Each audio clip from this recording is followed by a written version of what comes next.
Pelo sinal da Santa Cruz, livrai-nos Deus, nosso Senhor, dos nossos inimigos. Em nome do Pai, do Filho e do Espírito Santo. Amém. Podemos sentar.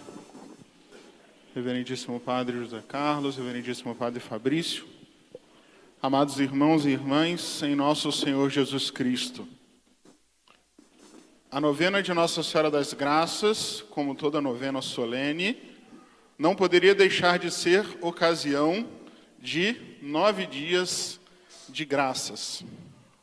A graça a qual eu me refiro é a graça de ocasião, a graça de oportunidade que nós temos de dedicar alguns dias à oração e à reflexão acerca da grandeza da Virgem Maria. Dias que nós podemos usar para aprender um pouco mais sobre Nossa Senhora e, como consequência, amar um pouco mais a Nossa Senhora. Vamos tentar fazer um pouco isso hoje. Aproveitar o tema para aprender um pouco mais sobre Maria, para aumentar a nossa devoção a Maria Santíssima.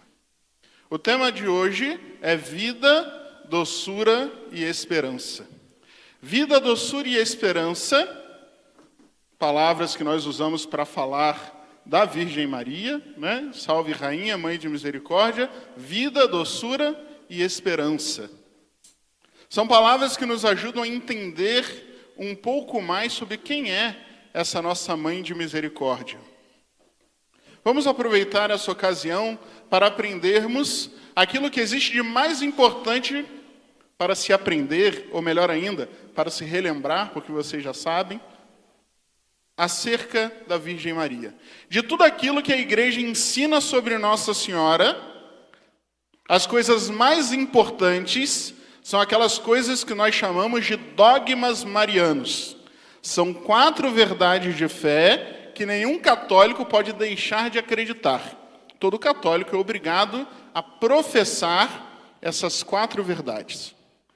E essas 4 verdades estão, de certa maneira, incluídas nessas 3 palavrinhas: vida, doçura e esperança. Quando nós chamamos Nossa Senhora de vida, nós nos recordamos que existem 2 tipos de vida. Existe a vida natural. A vida natural, ela existe com a nossa alma, que é princípio de movimento, não é isso? Nossa alma está lá junto com o nosso corpo, faz a gente viver, é a vida natural. Mas existe também uma vida sobrenatural, cujo princípio não é a alma, mas é a graça de Deus. A graça de Deus, que é o princípio de merecimento. Graças à graça de Deus, nós podemos merecer o céu. Nós podemos nos aproveitar dos merecimentos de Cristo e nós podemos ter os nossos próprios merecimentos. A graça, portanto, é, para a vida sobrenatural, aquilo que nós chamamos de vida na vida natural. A graça é a vida. Quando nós chamamos Maria de vida, nós estamos nos recordando que ela é a cheia de graça. Existe uma grande diferença entre nós e a Virgem Maria. Que nós, quando nós fomos concebidos, nós existimos durante um tempo, até o dia do nosso batismo, nós existimos sem a graça. Nós estávamos vivos da vida natural e mortos da vida sobrenatural. Mas isso não foi assim com Maria. Nós aprendemos pelo dogma da Imaculada Conceição que a Virgem Maria foi concebida já sem o pecado. Portanto, ela pode muito bem ser chamada vida, porque ela sempre foi viva na vida sobrenatural. Ela recebeu essa graça de ser imaculada. E ela foi imaculada em previsão dos méritos do seu Filho Jesus, participando desde o início da vida divina. Olha que interessante. Os teólogos falam que a graça é a vida de Deus. É uma participação na vida de Deus. E quando nós rezamos a Salve Rainha, chamamos elas de vida, nós temos que lembrar isso. A verdadeira vida é a graça santificante. É a graça que nós recebemos no batismo, que nós recuperamos na confissão. Essa é a verdadeira vida. Mas a Virgem Maria não só é vida, a Virgem Maria também é doçura. Doçura significa leveza, significa aquilo que é agradável, significa aquilo que é bom, significa aquilo que é puro. A doçura de Maria nos remete para o dogma da sua virgindade perpétua. Deus não somente quis preservar a Virgem Maria de toda a mancha do pecado original, não somente quis preservar a Virgem Maria de qualquer pecado durante toda a sua vida, mas quis que ela fosse totalmente pura, consagrada somente a Ele, sem que houvesse nada nela, nem um pouquinho, que não fosse todo de Deus. Que ela fosse de tal maneira cristalina, que a graça de Deus passa por ela como o cristal mais puro. Que quando a gente olha para ela, a gente só enxerga o seu filho. Maria é virgem antes, durante e depois do parto. E a virgindade aqui não quer dizer somente a virgindade física, mas essa pureza completa, essa alma inteiramente dedicada a Deus nosso Senhor. E é por isso que a Virgem Maria é doçura. A palavra doçura também tem a ver com docilidade. Maria é aquela que teve a maior docilidade a cada ação da graça de Deus. Tudo nela é de Cristo. E depois que nós chamamos a Virgem Maria de doçura, e nós recordamos da sua virgindade perpétua, nós chamamos também a Virgem Maria de esperança. A grande realização da esperança humana se dá na vida da Virgem, no momento da sua assunção para o céu. O que é a esperança? A esperança é a virtude pela qual nós temos aquela expectativa do bem futuro, pela qual nós sabemos que se a gente vive de acordo com a vontade de Deus, nós receberemos um prêmio que é muito mais até do que aquilo que a gente merece. E esse prêmio, amados irmãos, é viver para sempre no paraíso, de corpo e de alma depois da ressurreição. E a Virgem Maria já vive isso. Aquilo que é esperança em nós, na Virgem Maria já é realidade, já é atualidade. E a assunção da Virgem Maria como que adianta aquilo que vai acontecer conosco. É uma espécie de spoiler do nosso futuro. Nós um dia estaremos de corpo e alma no céu, se Deus quiser, se nós seguirmos os passos da Virgem Maria. Por isso que ela é nossa esperança. Nossa mãe chegou lá. Nós também temos e vamos conseguir, se Deus quiser, chegar nesse mesmo lugar. Mas, padre, os dogmas não são 4, o senhor só falou de 3. Os 3 dogmas marianos que foram citados, a Imaculada Conceição, a Virgindade Perpétua, a Assunção, todos eles derivam de um outro, de o primeiro de todos, que é o dogma da maternidade divina de Maria. Maria é imaculada porque é mãe de Deus. Maria é virgem perpétua porque é mãe de Deus. Maria subiu ao céu de corpo e alma porque é mãe de Deus. A relação dela com Deus que justifica todo o resto que acontece em sua vida. Porque é mãe de Deus, ela é cheia de graça. Porque é mãe de Deus, ela é puríssima. Porque é mãe de Deus, ela recebe o prêmio antecipado no céu. A maternidade divina é a fonte de onde brota tudo na Virgem Maria, na vida dela. E assim, amados irmãos, conhecendo, relembrando um pouco mais sobre as verdades mais importantes acerca da Virgem Maria, vamos pensar um pouquinho, aplicar de que maneira isso pode servir para a nossa devoção. Porque não basta o conhecimento, não basta a fé conhecida, é preciso a fé vivida, praticada. Isso que nós sabemos acerca da Virgem nos ajuda a viver melhor aquilo que nós queremos, que é uma verdadeira devoção a ela. É muito comum nas pregações de novenas assim, que os padres se refiram aos fiéis como devotos. Fiéis devotos de Nossa Senhora das Graças. Infelizmente, amados irmãos, na maioria das vezes, essa palavra devotos não se encaixa muito bem em todo mundo. A gente não pode rebaixar aquilo que é a verdadeira devoção. O que é a verdadeira devoção? A verdadeira devoção é um estado de alma, um estado de espírito, que faz com que a gente faça certas coisas com uma certa facilidade, que a gente encare certas dificuldades sem que isso seja um peso.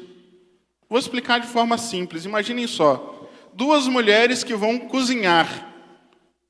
Aquela que cozinha só para não morrer de fome. E tem aquela que cozinha porque ela gosta. Ela ama fazer o que ela está fazendo. Para ela não é pesado. Não importa que ela fica muito tempo ali, não importa que está quente, ela faz com amor. E a gente sabe muito bem que provavelmente a comida dela vai ser melhor que a da outra. Devoção é aquele estado de espírito que faz a mãe levantar de madrugada ao pequeno som do seu bebê. Aquele barulhinho. E ela levanta com prontidão e sem reclamar. E ela vai acudir o seu filho, porque ela é devota do seu filho. A devoção é o que faz a diferença entre aquela pessoa que é atleta e vai treinar carregado, que adora arrumar uma desculpa para falhar, e aquela pessoa que está ali todos os dias, que não reclama, que até sofre, mas que faz mais do que deveria, porque ele é devoto daquilo que ele faz. A verdadeira devoção nos faz se dedicar a Deus com um amor que faz com que nada seja pesado para nós. A verdadeira devoção é um passo necessário para que nós alcancemos a santidade. Todos nós somos chamados por Deus à santidade, a sermos como Cristo. E sem passar pela devoção, não seremos santos. São Francisco de Sales, ele ensina que existem alguns caminhos para que a gente possa, de fato, ser considerado alguém devoto. O primeiro caminho, claro, é o batismo, que abre as portas da santidade e da devoção para nós. Depois, é preciso que a gente viva totalmente desconectado de qualquer pecado grave. Depois, a gente precisa dar um passo além e perder todo o afeto, mesmo aos pecados veniais. E, por fim, o verdadeiro devoto é aquele que combate até mesmo as suas imperfeições. E nós veremos, amados irmãos, que isso tudo que a gente relembrou sobre Maria nos ajuda exatamente a seguir esse caminho para que nós sejamos verdadeiros devotos. Assim como tudo em Maria nasce da sua relação com Deus, que nós chamamos de maternidade, tudo na nossa vida espiritual nasce da nossa relação com Deus, que nós chamamos de filiação. Pelo batismo, nós nos tornamos filhos de Deus. A filiação do batismo abre para nós as portas dos outros sacramentos e de todas as graças que nós podemos receber. Mas é evidente, amados irmãos, a maioria das pessoas não vai conseguir manter durante toda a sua vida a inocência do batismo. É ou não é?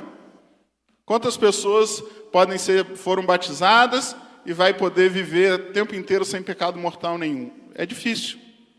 A maioria de nós, infelizmente, na medida em que vai crescendo, vai tomando contato com as coisas do mundo, vai sendo seduzido pelo demônio e acaba caindo no pecado mortal. Então, se nós queremos ser verdadeiros devotos, o primeiro passo que nós precisamos dar é acabar com todo o pecado mortal na nossa vida. O pecado mortal, ele acaba com a vida. Se você vive no pecado mortal, você não é devoto, você é defunto, porque não tem vida espiritual em você. E o que nos recorda a importância de nós vivermos sempre na graça de Deus é a Imaculada Conceição da Virgem Maria. Se nossa mãe não tem parte alguma com o pecado, se nossa mãe é aquela que esmagou a cabeça da serpente, como é que nós podemos viver no pecado? Como é que nós podemos seguir uma vida que é diametralmente oposta da vida da Virgem Maria? Como é que nós podemos ter parte com aquilo que nem passa perto daquilo que foi a vida da Virgem? A Imaculada Conceição nos recorda que nós, que não somos imaculados, devemos se esforçar o máximo possível para viver o mais perto que der dessa Imaculada. Não Conceição, porque nós já fomos concebidos no pecado, mas de uma vida imaculada. O verdadeiro devoto da Virgem Maria não tem parte com o pecado mortal. Esse é o primeiro ponto. Mas assim como a Imaculada Conceição nos recorda que nós devemos se afastar de todo o pecado mortal, o dogma da virgindade perpétua, a doçura de Maria, nos recorda que nós devemos também se afastar de qualquer afeto ao pecado venial. É ou não é? Nós falamos da mulher que está cozinhando. Não basta a sua comida não estar envenenada, não é isso? A mulher devota vai fazer uma comida também que seja boa.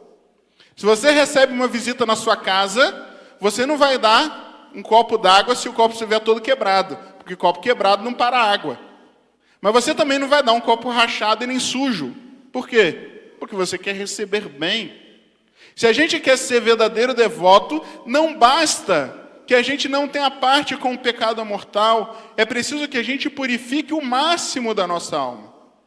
É preciso que a gente limpe qualquer sujeira, mesmo pequena, qualquer rachadura. Isso é o afeto ao pecado. Como é que pode eu querer ser filho devoto de Maria Santíssima e não me importar em desagradar o seu filho? Ah, mas não é nenhum desagrado grave. Ah, mas não é nenhum pecado mortal. Mas não é assim que a gente trata quem a gente ama, né? Não basta só você não matar seu marido, né? É bom você também não ficar apurrinhando, né? E nem arrumando confusão e fazendo de tudo para agradar, não é isso? Então, na nossa vida com Deus, não basta que a gente se contente com a mediocridade. Ah, eu não faço nada de absurdo. Olha como era a Virgem Maria, toda pura. Nós não vamos ser todos puros, mas pelo menos vamos tentar alguma coisa. Purificar ao máximo nosso coração de todo afeto. E a gente pode pensar, né? Eu sou muitas vezes apegado a coisas pequenas. São aquelas mentirinhas que não fazem mal a ninguém, mas fazem mal a você. São aquelas palavras meio, né, tortas. São essas coisas que não vão impedir você de comungar, não vão impedir você nem de ir para o céu. Você pode até ir para o céu desse jeito, mas vão impedir você de ser um verdadeiro devoto da Virgem Maria. A gente quer mais, a gente quer generosidade. E da mesma maneira que a doçura, que a virgindade de Maria nos ensina esse passo a mais no caminho de devoção, a sua assunção, a esperança que a Virgem Maria é para nós, nos ensina ainda um terceiro passo, que nós devemos combater em nós até mesmo as nossas imperfeições. O que são as imperfeições? Imperfeições são aquelas coisas que existem em nós que fazem parte da nossa limitação humana. Não é nem pecado, nem venial. Sabe? É aquele defeito de temperamento, né? É aquele viciozinho de educação que ficou para trás. Eu sempre fui meio bruto, aí eu sou sempre meio bruto com todo mundo. Não é nem pecado. Esses pequenos defeitos, eles são também algo que atrapalham o nosso caminho de devoção. E quando a gente lembra da Virgem Maria lá no céu de corpo e alma, a gente lembra que lá no céu não entra imperfeição nenhuma. Não é isso? Como é que o céu vai ser perfeito com um monte de gente mais ou menos?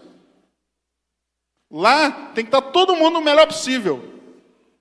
E para a gente já viver aqui na terra na esperança, para a gente já viver aqui na terra, do mesmo jeito que nós queremos estar no céu junto da Virgem Maria, nós precisamos desde já combater em nós as nossas imperfeições. Pedir à Virgem Maria que nos faça enxergar, que um dos problemas é que a gente tem dificuldade de enxergar os nossos defeitos, né? Na mesma facilidade que a gente tem para ver os defeitos dos outros, a gente tem inversamente oposto para ver os nossos. Enxergar os nossos defeitos, as nossas imperfeições, para combatê-los, não é? Para a gente não se contentar. Sabe aquelas pessoas que compram um negócio? Já viu? Tem gente que é assim. Você compra um negócio. Aí comprou, chegou lá, né? Seja na internet, chega onde for. Aí sabe aquela pessoa que fica olhando cada detalhe do produto? Porque se ela achar um negocinho, um riscozinho, ela vai mandar trocar. Porque ela é exigente. Nós temos que ser exigentes conosco mesmos. Olhar cada detalhe, examinar cada detalhe. Porque nós mesmos, amados irmãos, somos a oferta que nós vamos entregar a Deus. Se a gente vai dar um presente para alguém muito importante, a gente cuida para que aquele presente seja o mais perfeito possível. E nós somos o presente que nós vamos oferecer a Deus. As mãos da Virgem Maria, que estão voltadas para nós, não são somente para derramar graças, mas para acolher também a cada um de nós. E é ela mesma que vai nos ajudar a que a gente trilhe esse caminho. Porque não é fácil, não é? Muitos de nós ainda estamos lutando, né? Eu acho que aqui todo mundo já foi batizado, mas alguns ainda estão lutando para vencer o pecado mortal, né? Mas a gente precisa continuar. Quem já conseguiu, em primeiro lugar, reza para não voltar para lá, né? Depois, vamos rezar para desapegar do venial. Estou desapegando do venial, cuidar das imperfeições. E a Virgem Maria que nos auxilia com seu exemplo, Virgem Maria que nos auxilia com todas essas verdades sobre ela, que vai nos recordando a importância de sermos verdadeiros devotos dela, a Virgem Maria que nos auxilia dando a força que nós precisamos, porque sozinho nós não conseguimos nada, tudo vem de Deus. Lembra aquela frase de São Paulo? A nossa capacidade vem de Deus. Padre, eu sou capaz de ser verdadeiro devoto? Não, mas Deus é capaz de te fazer verdadeiro devoto. E nesses dias da novena, nós vamos pedir essa graça principal à Virgem Maria. Se essa graça vier, tudo já está feito. Todas as outras graças que são até importantes que nós pedimos, de saúde e etc., né? Cada um tem a sua.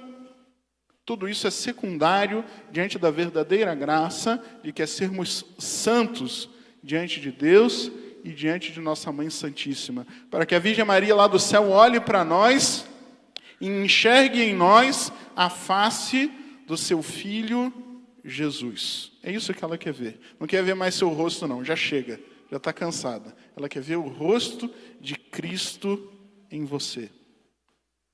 E com a ajuda dela, né?